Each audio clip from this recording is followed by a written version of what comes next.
কি ভাবতেছেন? বসে, বসে মোবাইল টিপতেছেন আর ভাবতেছেন যে এই মানুষগুলা খালি, খালি কেন ফেসবুকে এসে এরকম ধরনের ভিডিও আপলোড করে, এত কথা বলে, এত কিছু করে, এত নাটক শুটিং করে, এত কিছু করে এবং ব্লগ ভিডিও বানায় এবং শপিং করতে গেলে ভিডিও বানায়, রান্না করতে গেলে ভিডিও বানায়। তারপরে হচ্ছে আপনার একটা জিনিস কিনলে সেটারও ভিডিও বানায়, ঘর ডেকোরেশন করার ভিডিও বানায়, বিভিন্ন ধরনের ভিডিও বানায়, বিভিন্ন ধরনের ক্যাটাগরি নিয়ে ভিডিও বানায়। আসলে কি এইসব ভিডিও এমনি এমনি বানায়? আসলে না, এই জন্য অনেক পরিশ্রম করতেছে। কি জন্য?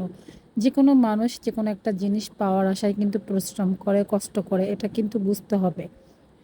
এবং এই মানুষগুলা কেন এরকম ভিডিও বানায়, কেন এরকম কষ্ট করে দিনের পর দিন ভিডিও আপলোড করে, এটার একটাই কারণ হচ্ছে কোনো কিছু অর্জন করতে হলে কষ্ট করতেই হবে। এবং সেই কারণে মানুষগুলো এরকম কষ্ট করে ভিডিও বানায়। আর ভিডিও বানিয়ে মানুষ কিন্তু কিছু, কিছু মানুষ কিন্তু মাসে, মাসে লক্ষ, লক্ষ টাকা ইনকাম করতে পারে। আপনারা চিন্তা করবেন যে অনেকদিন আগে ফুড আপ্পি নামের একজন ফুড ব্লগার, উনি কিন্তু ফুড খেত আর আপনার